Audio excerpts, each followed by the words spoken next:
Hello বন্ধুরা, পনতির হেঁসেলে আপনাদেরকে অনেক অনেক স্বাগত। এখন যেহেতু এঁচোড়ের সিজন, তাই এঁচোড় দিয়ে অনেক কিছু বানানো হচ্ছে। তার মধ্যে একটি হলো এঁচোড় চিংড়ি। তবে এটা কিন্তু নতুন রেসিপি নয়, অনেকই পুরনো রেসিপি। তবুও আমি আপনাদের সঙ্গে শেয়ার করলাম কিভাবে আমি এঁচোড় চিংড়িটা বানাই।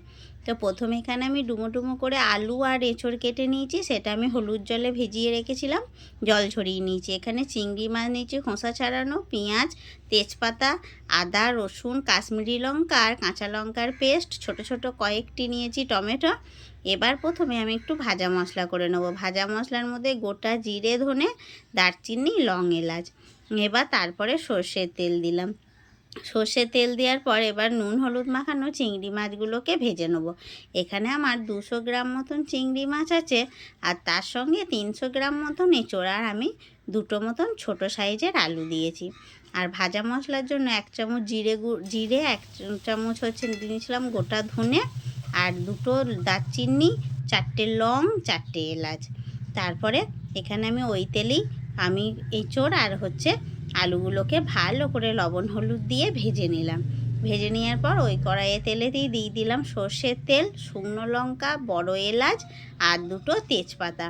এই ফোড়নে বড় এলাচটা দিলে এঁচোড় চিংড়িটার স্বাদটা না ভীষণ সুন্দর আসে। তারপরে পেঁয়াজ কুচানোটা দিলাম। এইভাবে একবার অতি অবশ্যই কিন্তু বাড়িতে বানিয়ে খাবেন, ভীষণ সুন্দর।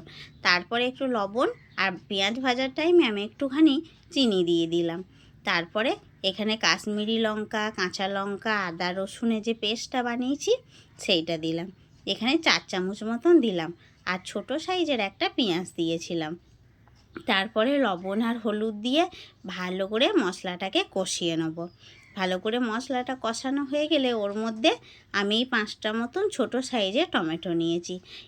ছোট সাইজের টমেটো না থাকলে এখানে কোচানো নিলেও হয়, কিন্তু আমার কাছে ছিল বলে দিয়ে দিলাম। এই ছোটো ছোটো টমেটোগুলো না তরকারিতে দিলে স্বাদটা ভীষণ সুন্দর লাগে।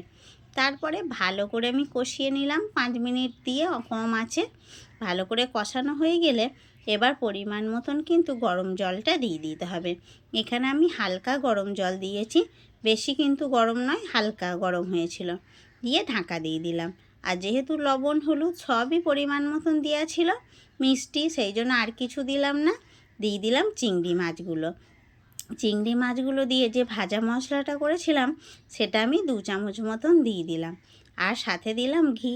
ব্যাস তৈরি হয়ে গেল এঁচোড় চিংড়ি। ভালো লাগলে চ্যানেলটা সাবস্ক্রাইব করে একটা লাইক করবেন।